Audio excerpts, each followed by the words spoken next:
to practice proper hand washing, social distancing, and cough etiquette.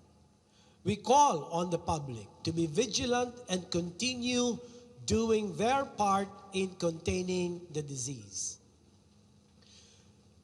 Now, on foreign nationals with history of travel to the Philippines. DOH received reports of 3 confirmed COVID-19 cases among foreign nationals who had a history of travel to the Philippines. The first case is a 38-year-old Taiwanese male and who visited the Philippines from February 28 to March 3. The patient developed abdominal discomfort and diarrhea on March 2 and experienced sore throat, fever, and malaise on March 3. The patient consulted at an outpatient clinic in Taiwan on March 4 and was confirmed positive for COVID-19 on March 5. The onset of symptoms on March 2 points to possible infection before the patient traveled to the Philippines. The second case is a 44-year-old Japanese male who visited the Philippines from February 21 to 28. And prior to coming to the Philippines, the patient has traveled to Cambodia, Vietnam, Thailand, and Japan. He stayed at 3 different hotels during his stay in Metro Manila. The patient flew back to Thailand last February 28 and experienced cough, shortness of breath, and fever, which began on February 29. The patient consulted at a clinic in Cambodia on March 3 and was referred to a hospital, but no tests were done. He flew back to Japan last March 4 and was tested positive for COVID-19. The patient was admitted and is still in isolation at Aichi Prefecture Hospital. The extensive travel history of the patient suggests possible contraction of the disease in another country. The third case is a female living in Sydney, Australia. The patient attended a wedding in Manila on February 13 and then attended a reunion in Pangasinan. The patient left the country for Sydney on March 2 and was confirmed with COVID-19 by the New South Wales government on March 3. As for this case, DOH is still verifying information with the International Health Regulation National Focal Point, Australia. End of my press statement. Thank you very much, Secretary of Health Francisco T. Duque III. Now we'll be having questions from our media partners. Ma'am, TV5, and then ma'am at the back. Can you confirm din po yung cases sa India na may travel history din daw po dito sa Pilipinas at nag-test positive for COVID-19? We have no information on that as of the moment. Yun pong mga Pilipino na nasa MV Grand Princess, sir, may nag-test positive na po ba dun sa 500? No information as well on the Grand Princess Cruise ship. Hi Sir, Greg Gregorio po from TV5. Sir, yung 5th case natin, which happened to be the second of the new, is it a local transmission since wala siyang travel history?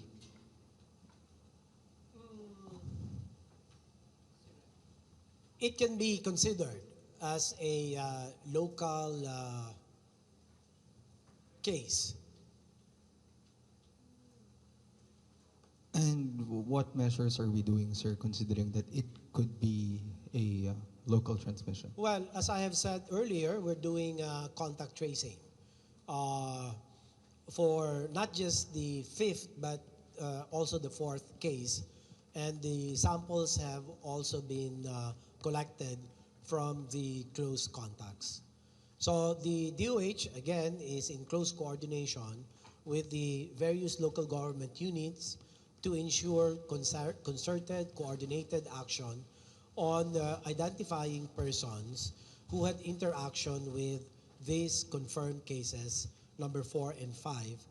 And again, my very explicit instruction and reminder for our hospitals to ensure there is sufficient infection prevention and control measures. Thank you, sir. Sir, Carolyn Bungkin from CNN Philippines. Sir, my first question is, how do we know if it is really a local transmission? And when do we pronounce it na meron na tayong community transmission po? The absence of travel, okay, is a clear indication that this is a local case. Pero na-establish na rin po na wala siyang known travel history. So, are you, ba't hindi pa rin po siya kinoconsider ngayon na local transmission na talaga? Well, there is no transmission to speak of as of yet because we only have one. Then, that's why we're doing contact tracing. So, to establish whether or not there are other cases or clustering of cases. But now, it's premature to say that there is a local transmission. Sir, how likely is it na meron pa tayong mga undetected na COVID cases in the Philippines? It's very difficult to answer that question. You can speculate, but we have to be evidence-based. Sir, with regards to the foreign nationals with coronavirus, ano po yung mga basis nila? Bakit nasabi na yung possibility na na-infect sila before they travel to the Philippines? Maybe I would like to request Dr. Rabi to respond to that query. Dr. Rabi? Can you ask the question again in English? I didn't understand it fully.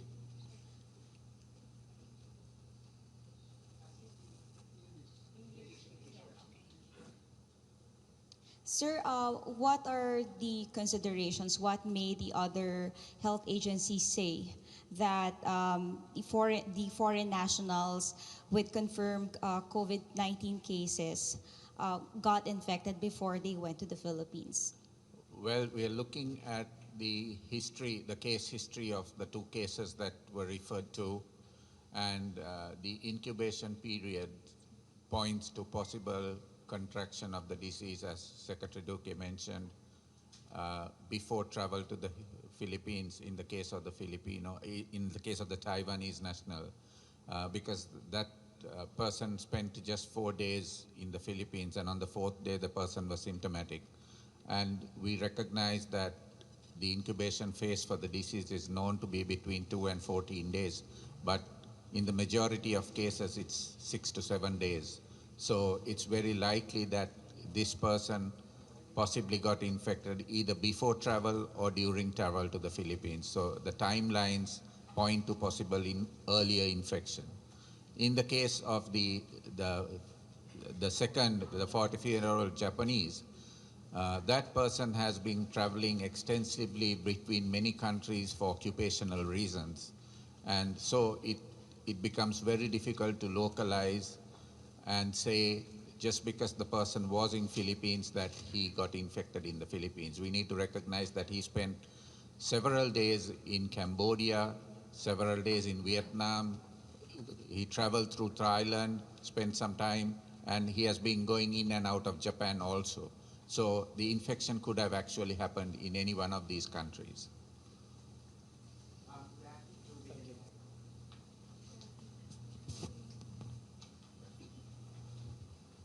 Sir, given that you are now considering a local transmission, does this mean that you are raising the alert to red?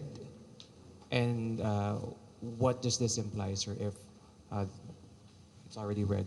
Well, it's premature to declare a code red, because as I have said, evidence only points to a one case. But as soon as we do get confirmation, or once we get more positive confirmed cases, then that's the time that we can say there is a local transmission, and the door 4 interventions, which we have been preparing for anyway, will have to be actually implemented. May we know, sir, the areas where the 4th and 5th case were found? Or the Filipino at least? The 4th and 5th cases were found. I cannot disclose to you the place. I'm sorry. It's enough that we said it's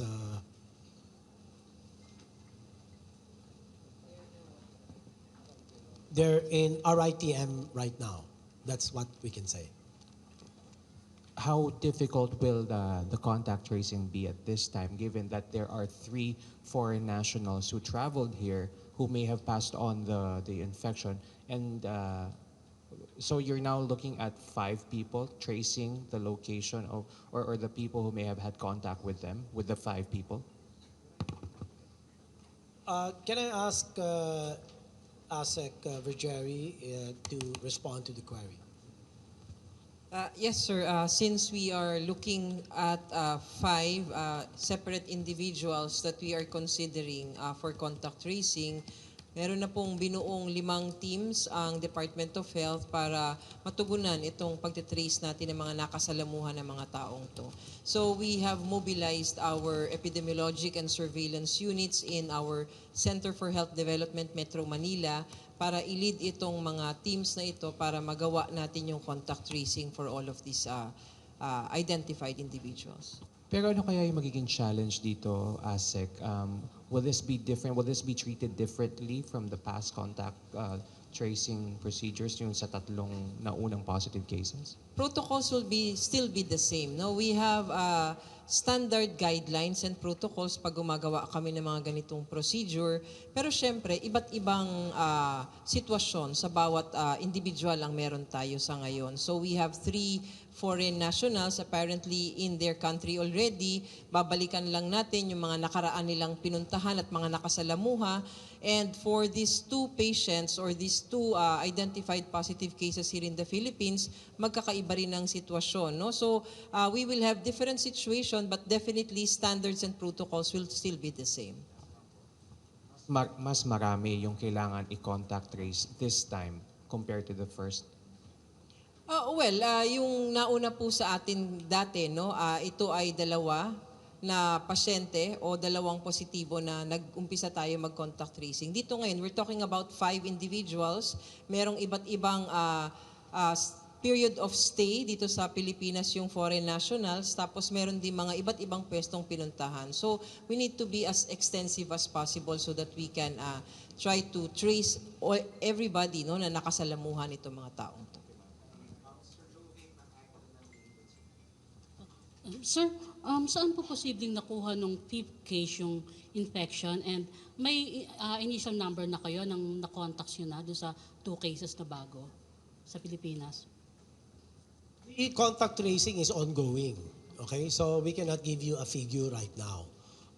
We probably can tomorrow, if not Monday, what groups of people have been subjected to contact tracing.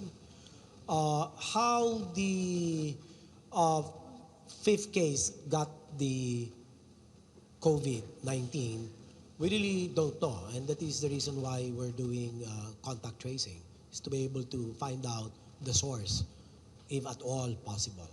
So yung galing yung 4th case, pagkagaling ng Pilipinas, bumalik ng Japan, anong area sa Japan siya nagpunta?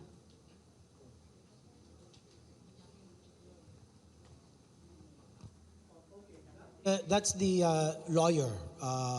That's the male Filipino, 48-year-old.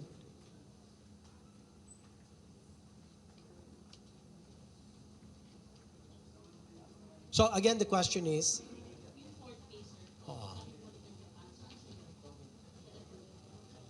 Tokyo.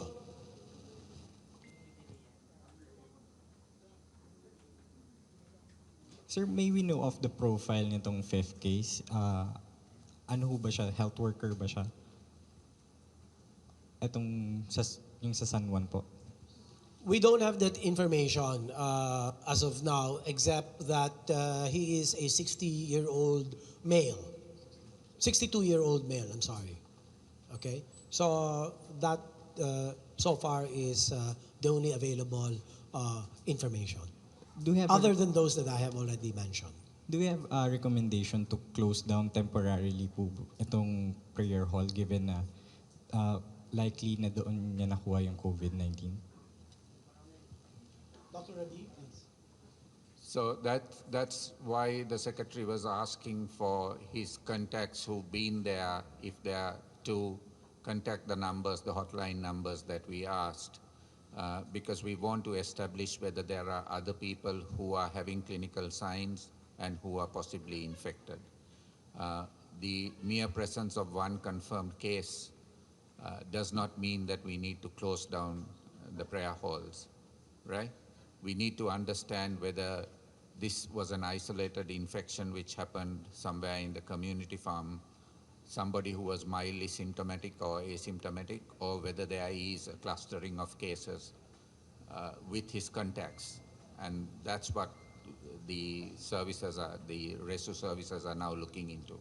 Right now, we don't have that information. And so once the situation is clearer, I'm sure the department will make the appropriate decisions. But as of now, is there any recommendation for the public to forego visiting this particular prayer hall? There's no reason because he's now in hospital. So unless we have evidence that there are other infected people, there is no evidence for us to say not to go there. Good afternoon, Secretary. Just like to ask, what are the possible measures that you're going to strengthen since there's a possibility of local transmission? And about the Japanese national who stayed in 3 different hotels in Manila, what are the measures that are, I mean, the IATF task force will do about this one? And the contact tracing that will be done since yung exposure po niya is medyo mas malawak po yung scope. The fifth case. Yes, as we have said, the priority intervention is the contact tracing. And we'll have to wait for the results of the contact tracing and coordination with the local government units. But the first part of your question, what do we do now that we have seen a local case? 2, in fact. Like what I have said before, we address the issue at different levels of interventions. The surveillance, we've done that since January 4. It's not as if we're just doing it now that we've seen the 2 local cases. But as a matter of fact, it will be good to stress that since January 4, we have already heightened alert level for our Bureau of Quarantine. We have leveled up our capacity to do thermal scans. In fact, we have been able to procure 20 additional thermal scans for our Bureau of Quarantine sa lahat ng mga paliparan at sa mga pantalan.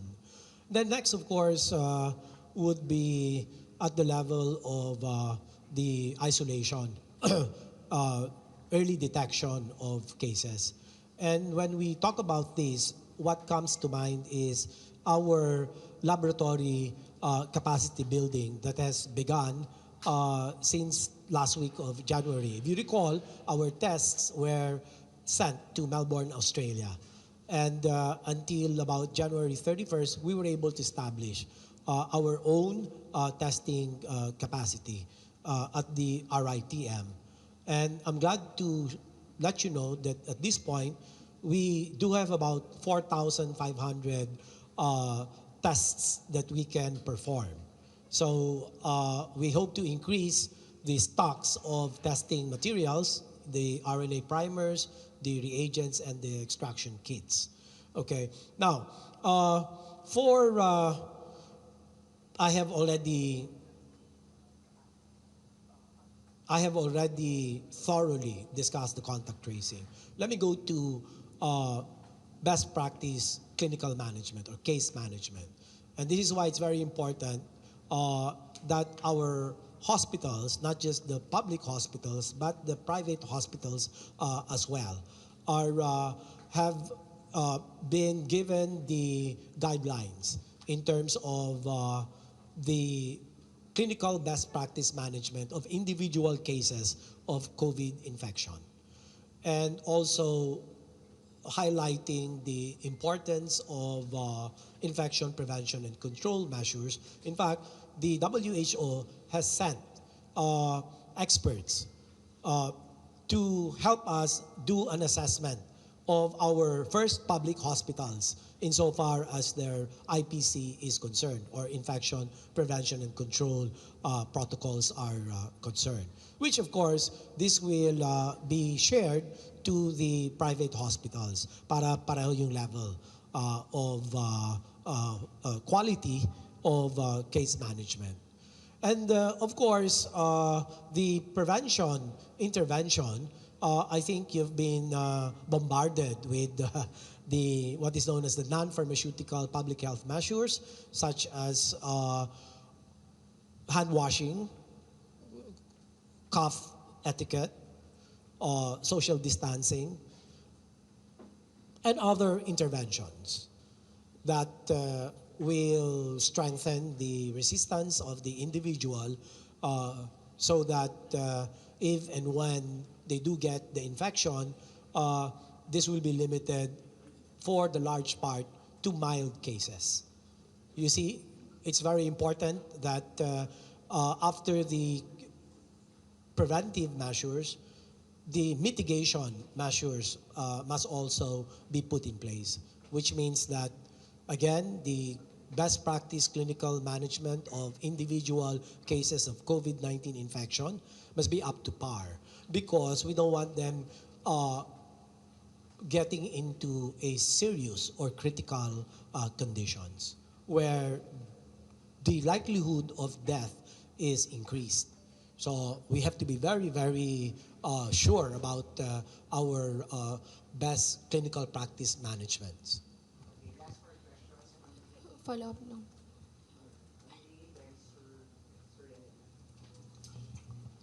Sec, yung fourth case po ba nasa RITM din? Fourth and fifth cases are both in RITM. And they're both residents of Metro Manila po ba? Yes, they are. Okay. Sir, can we say kung ano pong area sa Metro Manila? No. Okay. Sir, yung fifth case, may information po na nagpapakita na rin po ng symptoms yung relatives. Can we confirm? Would you like to answer that? Yes, ma'am. Based on contact tracing and based from the initial investigations we've done last night and early this morning, we already have one relative which has been with the patient all throughout, has already experienced symptoms and is now with him in our referral hospital. Nakunan na po ba siya, ma'am, ng specimen? Yes, the patient had already been, the specimen was collected and we're just awaiting for results. Okay. Ma'am, there's also information that the fifth case is a vendor in a shopping center. Can we confirm? We do not have that information, ma'am. Okay. Sec, klaruhin ko lang po ulit para po mas maintindihan ng ating mga kababayan. Kailan po natin masasabi na may local transmission na po sa Pilipinas? Well, as soon as we have more than one case, that should be a reasonable consideration as a basis for saying a local transmission is happening. Thank you.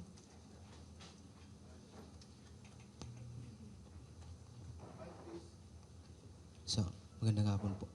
Ang question ko lang po dito sa Grand Cruise Ship, kung may napag-usapan na bang ilikas natin sila at saan po sila dadalhin? Kasi nga yung sa Kapas Tarlac, tumanggi na po yata silang dadalhin doon pa sa kanila yung any batch po ng mga repatriate po.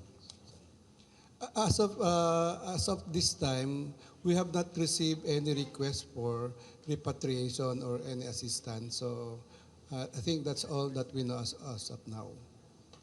Ibig sabihin, maghihintay tayo. Kanino tayo hingi ng repatriation sa cruise ship? It will be through the DFA. They are the ones negotiating with this and talking with this cruise liner. And once given any development, then we will inform the media about this. Okay. So sa ngayon wala pang place to... Apo, yung pagdadalhan wala pa. Wala pang Wala pang instruction or wala pang communication about that possibility. So that's all that we can say about that. Ano pong ginagawa natin ngayong coordination doon sa cruise ship? We have actually the interagency task force headed by the chair, Secretary Duque, and regularly they meet once a week. And if there are developments, even emergency meetings are called kung meron ng mga developments about these issues. So as of today, wala pa tayong nakikita o nare-receive na instruction or information about how we are going to handle our compatriots, overseas Filipino workers in that liner. To Dr. Ravindra, sir.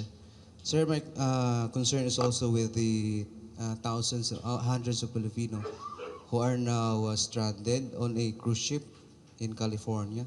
Do we have any protocol, or are we expecting same scenario as what happened in cruise ship in Yokohama, Japan?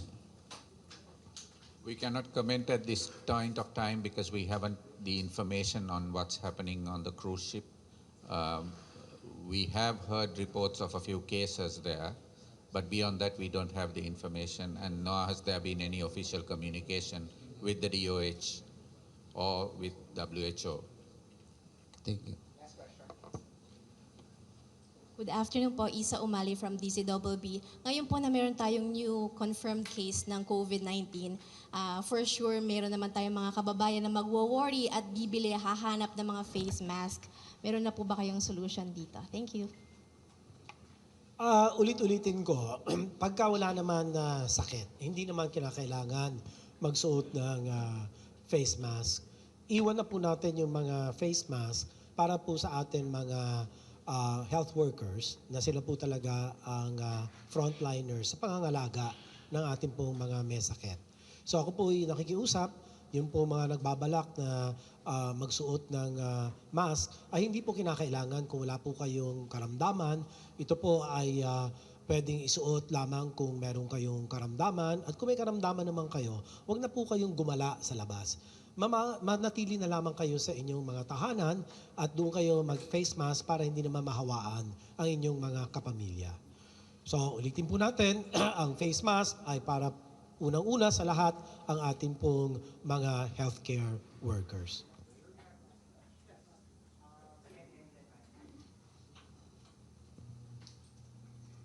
Sir, you've mentioned earlier that the... Antabayanan po ang iba pang mga detalye ng iba't ibang balita sa aming pagbabalik dito sa Balitanghali.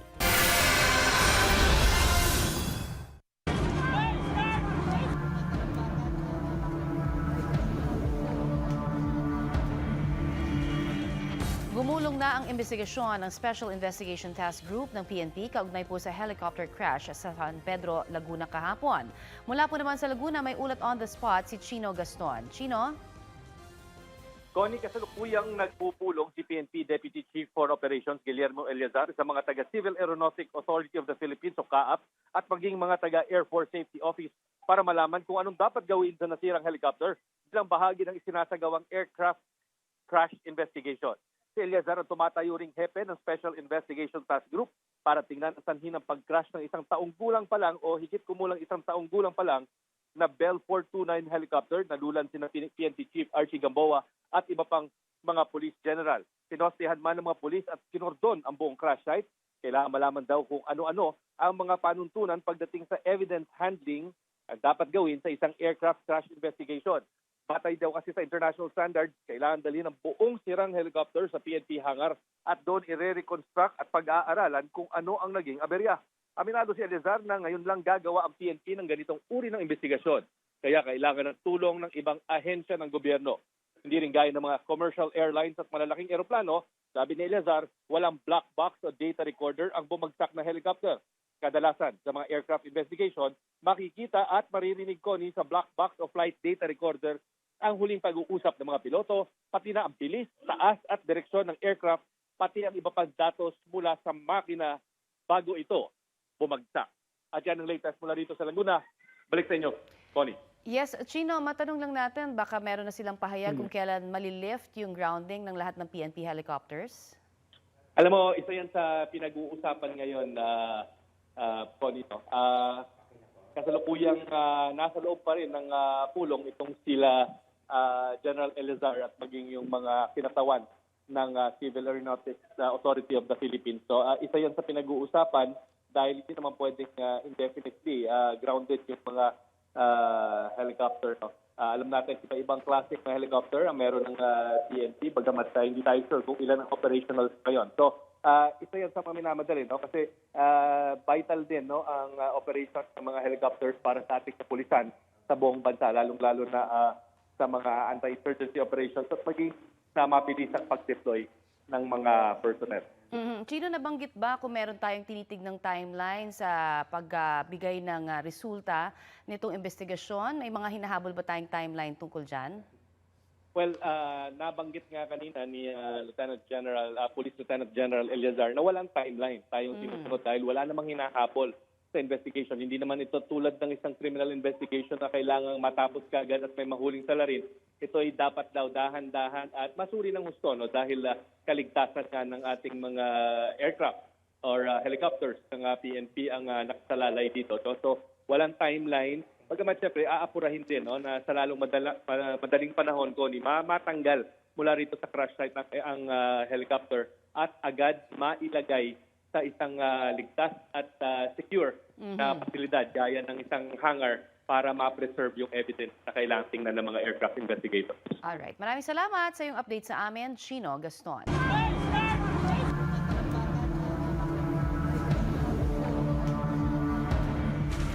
Sa puntong ito, makakausap natin si Police Major General Benigno Durana Jr., ang acting spokesman ng PNP. Magandang tanghali po sa inyo. Magandang tanghali din, Rafi, at sa mga nanonood sa inyong programa. Opo. Sa mga oras na ito, ano po ang kalagayan ngayon ni Police Major General Ramos? Nananatili pa rin po ba siyang in critical condition?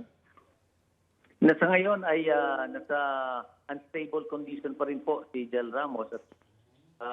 But we see some improvement po doon kay Gen Magaway. Kaya nga po patuloy pa rin yung pag-stabilize ng kanilang mga kalagayan. And we are really hoping and praying that before the end of the 48 hours, yung, ay sana makitaan na natin ang positive development sa kalagayan po ni General Ramos. Pakiulit lang po, pakibanggit ulit yung kalagayan naman ni Major General Magaway. Meron ng mga kunting improvement. Okay. Unti-unti yung nag-stabilize ng mga vital signs ni General Magaway. Pero po sa parte po naman ni General Ramos ay nasa ngayon ay unstable pa po ang kanyang condition at patuloy pa rin po na in-stabilize ng mga attending physician ang kalagayan po ngayon ni General Ramos. But we are hoping and praying na sana po makitaan na natin ang mga positive improvement and development sa kalagayan po ni General Ramos. Kunin na rin namin po ang pagkakataon para matanong naman kung ano yung update sa investigasyon sa nangyaring crash. Well, sa ngayon po, Rafi, nandoon, no, nagkakandak sila ng meeting po ngayon si General Eleazar. They've conducted an ocular inspection of the crash site And along the way, pagbalik po nila sa camp namin, dadat po sila sa UniHealth Southwoods Medical Center at doon din po kung saan bibisitahan po nila at tignan yung gaya ni Jel Ramos. At doon naman sa medical center, dadanin din po sila sa Asian Medical Center at para din po makita yung kalagayan po doon ni Jel Magaway. So sa ngayon, patuloy ang investigasyon at ang alam ko po, ang pagkakalam ko po ay they will all likewise seek the assistance of the CAAP, yung Civil Aeronautics Authority of the Philippines natin, at kasama din po niya ang Philippine Air Force Safety Board para po lahat ng anggulo po ay makita po natin kung ano talaga yung sanhi ng pagkabagsak ng ating chopper, Rafi. At tatapusin po ba yung investigasyon bago ma-lift yung operasyon ng inyong mga air assets? Depende po yon sa operational requirements and at the same time sa advice po ng SITG. Pero po yung ginagawang pag-suspend ng flight ng ating mga air assets ay standard operating procedure po yan na atin ino-observe every time this kind of accident happens, Rafi. Pero sa ngayon po, wala naman pa kayong pangangailangan para sa inyong mga air assets. Hindi naman naapektuhan yung inyong operasyon. Wala namang major requirements po ngayon. Makukompensate naman so far ng mga iba't ibang means po natin, yung land transportation assets at sa mga iba-iba pa pong mga assets po natin na kung saan ay makakatulong sa operational capability ng ating mga tropa sa iba't ibang bahagi ng ating bansa, Rafi. Kumusta naman po si General Gamboa at pati na rin si General Banak? Kumusta ang lagay nila ngayon? Sa ngayon, mabuti ang Panginoon at dahil si Jel Gamboa, si PNP, ay in fact, sinicheck na yun dahil parang pwede na siyang ma-discharge sa araw na ito. And I just talked to him about 30 minutes ago at tinanong ko siya kung siya'y babalik na papasok na sa Monday. Sabi niya, talagang papasok na siya sa Monday, no? At si Jel Banak naman nagpapadischarge na rin dahil hindi naman malubha ang kailang mapinsala. Very minor injuries, mga abrasion lang, gas-gas, at they are up and about in high spirit. Ang concern lang po ni General Gamboa yung patuloy na pag-monitor, ang pag-observe kay Jel Ramos at ang kay Jel Magaway. So medyo natuwa siya ng konti na merong little improvement sa kondisyon ni Jel Magaway. And we are praying na sana makitaan din po natin ng some improvement sa kay Jel Ramos. Kaya nga po, kami na nanawagan, na humihiling ng patuloy na panalangin sa kalagayan po ni Jel Ramos and Jel Magaway. Doon sa kondisyon po ni General Gamboa, yung cast na nakita natin sa video nung nagsalita siya, meron ho ba siyang bali or precaution lamang po yun? Precaution lang po yun. Merong a little chip on the bone pero hindi naman seryoso. Walang fracture at merong kunting abrasion. Kaya nga ini-stabilize lang. But basically, it's not a serious injury, a very slight injury. Kaya nga po naramdaman niya is more than strong, no? Physically strong and mentally stable, psychologically stable to take on the job of at the helm of the Philippine National Police by Monday. So posibleng Monday po talaga papasok na po siya, itong si Chief PNP? Yeah, kinonfirm ko po sa kanya, Rafi, kanina. Sabi yes, papasok na siya sa Monday to start his job again as the Chief of the Philippine National Police. Finally po, marami po kasi nakakuha ng video nung pag-take off nitong helicopter. Kayo po ba'y nananawagan sa mga nakakuha nito na isubmit yung kanilang mga videos for possible help dun sa investigation na ginagawa ngayon ng Air Force, CAAP at ng PNP? Totoo po yun na lahat ng mga means, mga information, data na makakala po namin, no? In fact, na-contact na namin yung kumuha ng video na yon And we can even take that out from the social media kasi nakikita natin sa social media din yon. And some other videos that can help shed light on the cause of this accident, no? Yung pagtakras ng helicopter. At hindi lang po yun, yung mga testimonial, yung mga witness, testimonies ng mga witnesses, kukunin po yun. All angles should be covered in order to get into the bottom of this accident traffic. Okay. Sige po, maraming salamat po. At kasama po kami sa panalangin na sana'y gumaling na itong mga nasa critical pa rin condition. Maraming salamat po sa inyo. Maraming salamat, Rafi, at mabuhay po kayo. Si Police Major General Benigno Durana, Jr. Mahigit 102 million pesos na halaga ng shabu ang nasabat ng PDEA sa Bacoor, Cavite. May ulat on the spot si Ian Cruz. Ian? Yes, Rafi, nakuha nga ang droga sa bypass operation na isinagawa ng PDEA sa Bacoor sa Cavite. At Rafi, ayon kay PDEA Director General Aaron Aquino, nahuli si Ronnie Mardocchio Menodiado alias Boy, pati na mga tauhan itong sina Victorio Vida Nahera at Annie Rose Torres Lingua sa Molino Boulevard, corner Aguinaldo Highway, Talaba 4, Bacoor City kahapon. Unang nahuli ng PDEA noong March 3 ang mag-asawang sina Junior Sakilan Uto at Miss Rin Suraik Uto sa Molino 3 sa Bacoor. Kaya naman dito na inguso ang kinukuhanan ng droga na si Menodiado. Nabuko rin ng PDEA ang modus ng mga suspek. Ang droga ay iniiwan sa sakyan at may duplicate lamang ang mga kasabwat nito, kaya walang pisikal na transaksyon ng palitan ng droga at pera. Smuggle daw ang nakumpiskang droga ayon kay Aquino, nakabalot pa nga ito sa isang brand ng tea bags. Sa pagsisiyasat pa ng PDEA, lumalabas na isang inmate sa Nubilibid Prison ang kasabwat din ni Menodiado. Tukoy na raw ito ng PDEA. Noong early 2000, nakulong sa Bilibid si Menodiado at nakalabas pagkaraan ng 2 taon. Kaya raw nagkaroon ng network si Menodiado sa Bilibid. Aminado si Aquino, lahat ng piitan sa bansa ay maaaring makapagpasok ng armas at cellphone dahil sa malaking halaga na katapat nito. Narito ang pahayag ni Director General Aquino. Itong si Menodiado, sinabi kong drug lord because number one, meron siyang mga linkages. He gets drugs from a jail facility pa rin. Doon siya nag-o-order ng mga drugs niya, yung mga nakakulong. And marami siyang tauhan, marami siyang distributors.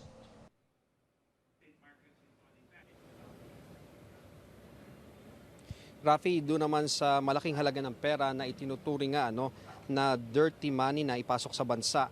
At ibinunyag ito ni Senator Richard Gordon sa isang Senate hearing. Sa ngayon dahil wala pang solidong pruweba ang PDEA na nagagamit ito sa droga. Pero ayon kay Aquino, malaki ang posibilidad na ang limpak-limpak na salapi ay maipambili ng properties na pwedeng gawing drug laboratories at pwede ring ipambili ng droga. Sa laking araw ng pera ay pwede na rin itong maging puhunan ng drug cartel, makabili ng mga safe houses at panuhol sa mga tao.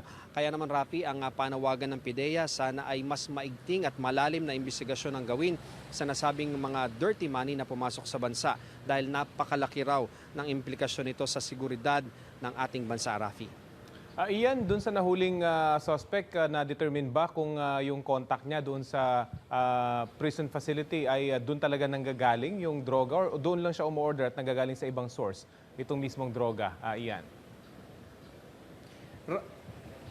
Rafi, bali ang nangyayari, parang nagiging Malacoman Center lamang yung Bilibid, sapagkat hindi naman doon nanggagaling yung droga. Ang sinabi pa nga ni Director General Aquino ay maaring smuggled at hindi gawa dito sa Pilipinas yung drogang nasabat nila. At yun nga lang, ang masaklap dito, Rafi, napatunayan na naman sa operasyong ito ng PDEA na tuloy pa rin yung operasyon ng mga drug syndicate sa loob mismo ng Nubilibid Prison dahil ito nga itong mismong nahuli nila na tinatawag nilang drug lord sa Bacoor ay ang link niya mismo at ang isa sa mga kasabwat niya ay nakakulong pa rin hanggang ngayon doon sa loob ng Bilibid at isang masaklap din na katotohanan ng sinasabi nitong si Director General Aquino na smuggled ang nakapasok na droga, itong nakumpiska nila. Ibig sabihin, tuloy-tuloy pa rin, Rafi, yung talamak na pagpasok ng illegal na droga dito sa ating bansa. Rafi. Nabanggit din ba, Ian, kung bahagi sila ng isang mas malaking sindikato, Ian? Well, Rafi, iyan yung tinitingnan ng PDEA, na talagang malaking sindikato yung nasa likod nitong grupong ito. Sapagkat hindi biro, Rafi, ang magkaroon ka ng ganyang kalaking supply, 102 million pesos. Sabi nga ni General Aquino, malaking puhunan yung kailangan para ma-acquire yung ganyang kalaking item ng droga. Kaya talagang itong grupong ito ay talagang big time. Kaya nga ang tawag sa kanya ni General Aquino ay drug lord dito nga kay alias Boy.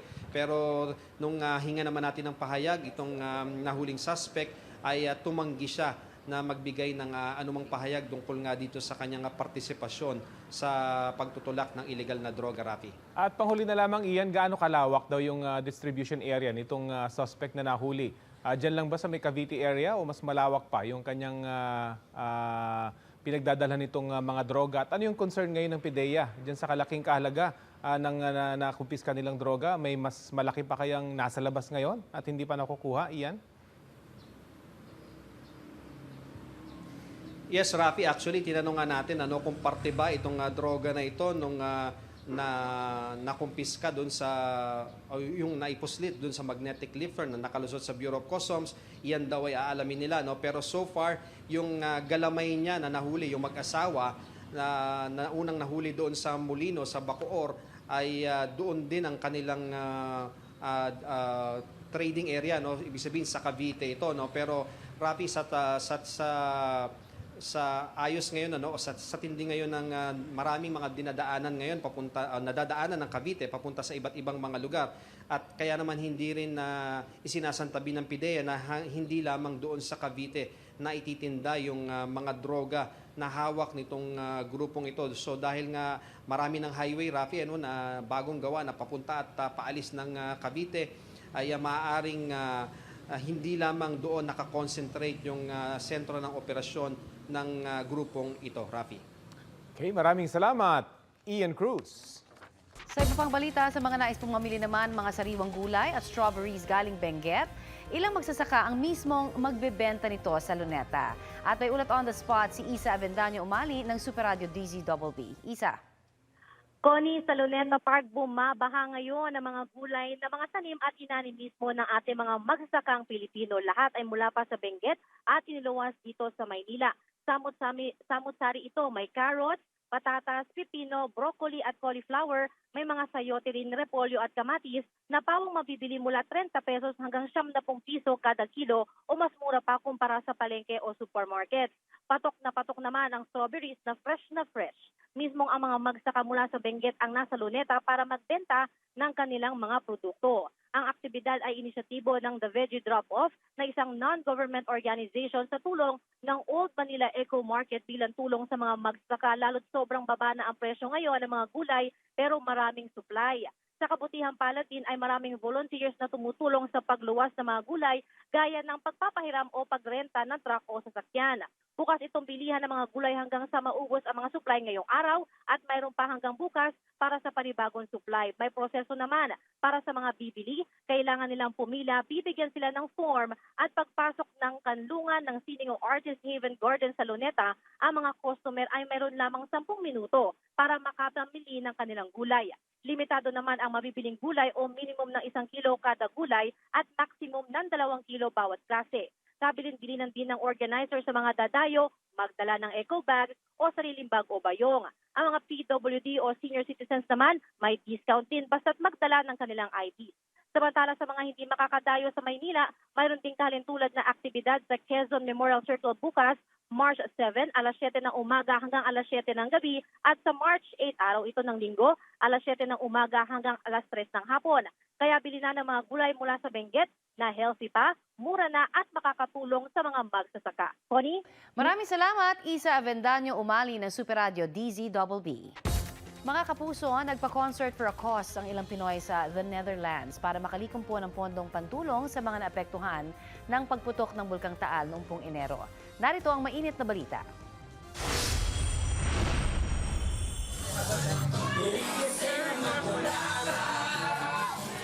Malayo man sa Pilipinas, bigay todo sa effort ng mga kababayan natin sa the Netherlands ang makatulong sa mga nasalanta ng pagsabog ng Bulkang Taal. Sa fundraising concert na ito na binansagang banda at balikatan, bida sa tugtugan ang mga Pinoy band. We also divide ang kikitain dito, which ang kalahati, kung magkano man yun, ipapadala direkta sa biktima ng Bulkang Taal, at ang kalahati ay ibibigay namin mismo sa mga member namin sa Kabalikat directly sa kanila na mga taga-Batangas. Isa sa mga highlight ng jamingan, ang original song na Bangon Batanggenyo ng The Bright Sun Band.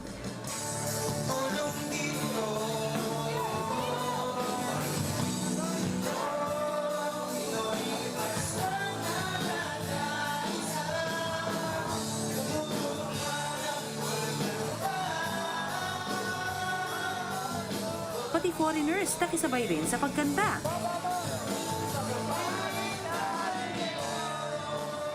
I love how much energy you guys put to make this event.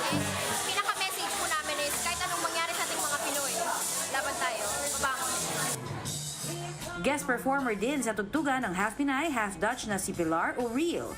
Una siyang nakilala bilang contestant sa The Voice of Holland Season 10.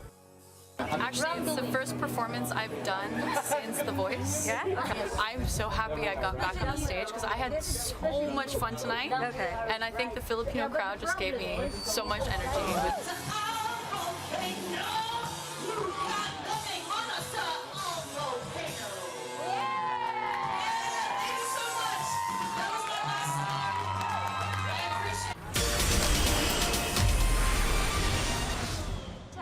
May mga nireveal sa interview ng GMA Public Affairs si Pinoy Descendants of the Sun star Jennylyn Mercado. Nagdalawang isip daw siyang sumali noon sa Starstruck. Mahiyain raw kasi siya at umiyak pa noong auditions. Ikinuwento rin ni Jen ang most difficult moment sa kanyang career. Pinakamahirap na part kasi para sa akin yung nabuntis ako. Ayokong iwan yung showbiz, but yung fear ng baka wala nang tumanggap sa akin after giving birth. Baka hindi na nila ako matanggap kasi may anak na ako. Hindi ko alam kung magkakaroon pa ako ng chance makabalik. Pagbalik sa showbiz after her pregnancy, umalagwa ang career ni Jen. And that's our Star Bites. Ako po si Kata Tibayan. Connie, Rafi. Salamat Kata at happy weekend po sa ating lahat. Naway nabusog po kayo sa maiinit na balita sa oras na ito. At kung may mga nakaligtaan po kayong balita, mag-subscribe lamang po sa youtube.com/GMA News para sa mga ulat at istorya mula sa aming news teams. Araw-araw pong tumutok sa Balitanghali para sa mga balitang walang kinikilingan, walang pinoprotektahan. Walang kasinungalingan, serbisyong totoo po lamang. Mula po sa tahanan ng katotohanan, ako po si Connie Season. Buong puso para sa Pilipino. Ako po si Rafi Tima. Ang inyong mga kasalo dito sa Balitanghali.